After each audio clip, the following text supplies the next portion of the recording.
In the last episode of WandaVision, we saw how the Vision who lived with Wanda in Westview confronted the White Vision who was controlled by Sentient Weapon Observation Response Division.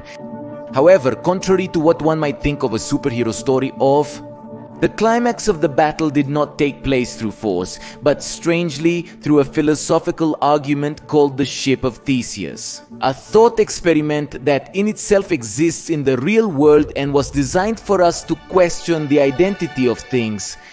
But what is this experiment really about? That's what we're going to look at today, as the series briefly and superficially explains it. But the reality is that this approach has much deeper implications. In fact, it's so much so that it caused White Vision to enter an existential crisis after relating the Ship of Theseus to his current situation. Welcome to Go, the Geek Monitor, brief doses of geek culture to stimulate your mind. Today I'm going to explain what the story of the Ship of Theseus is all about. The original paradox of the Ship of Theseus dates back to ancient Greece, and it should be clarified that it has had several versions throughout history, but in general they all come to the same point. The story tells us that one day, the great hero Theseus left his hometown of Athens on a ship to confront the Minotaur of Crete, a half-bull, half-human monster that every 7 years ate 14 Athenian men and women. When Theseus manages to defeat the monster, he returns home on the same ship which is placed on the docks of Athens as a reminder of his heroism. However, as the years went by, various parts of the ship rotted and had to be replaced little by little until one day there were no original pieces left on that ship.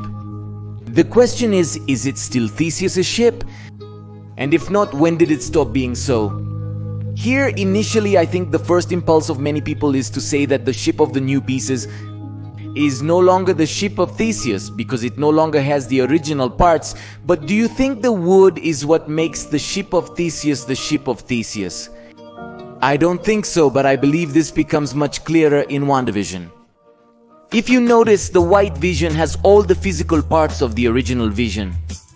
Yes, it's true that he now sports a nice minimalist design in white instead of these colors that pay tribute to Mama Lucia. But all the original pieces we saw from the Age of Ultron movie are preserved. And yet, I think many of us can believe that this Vision is not the same one who fell in love with Wanda. Perhaps then the original vibranium is not what makes Vision, in the same way that the original wood does not make Theseus' ship. The question here is, what makes Vision Vision? It turns out that things and people have accidental and essential properties. The accidental ones are the things you can change without something ceasing to be that something. For example, if we had seen Vision in the Civil War movie with a white suit, we wouldn't think that's not Vision. In fact, in Infinity War, we saw him in a human suit and nobody thought, oh my god, that's not Vision anymore. Which tells us that his physical appearance is an accidental property. However, the White Vision not only changes in appearance, but he loses that humanity that the original Vision acquired over his years of life and that autonomy that led him to rebel against Ultron. Which tells us that these things are essential properties of the character. They are things that you cannot change without Vision ceasing to be Vision. In fact, Vision is neither Jarvis nor Ultron, despite having parts of both. He is a completely new entity that perceives the world in a different way.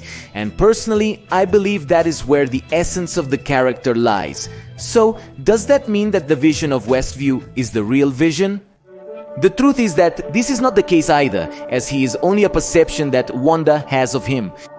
He looks a lot like the Vision we saw in Infinity War, but he's just a memory that Scarlet Witch has of the person she loves. In her words, he is her sadness, her hope, and her love. It's like asking the closest person we have to make an identical copy of us. No matter how faithful it is, it will always be a version seen through the eyes of this person. And the truth is that we tend to behave differently depending on who we are with.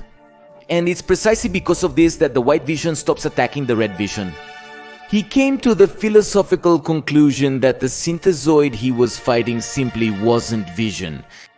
In fact, personally, I believe that the White Vision with the unlocked memories is what comes closest to Vision, which would mean that he's programmed to attack himself. However, it should be clarified that this depends on each person's perception of accidental and essential properties. And well, if this is the case, you might think that Theseus's ship ceased to be so from the moment they put a new board on it. But we have to take into account that we, in a certain way, are also like a ship of Theseus.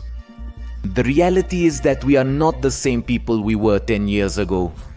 Not only is our way of thinking different as we have lived new experiences, but even every cell in our body has been replaced by a new one.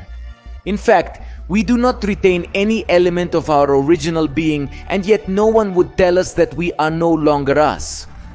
As the philosopher Heraclitus said, we cannot bathe twice in the same river.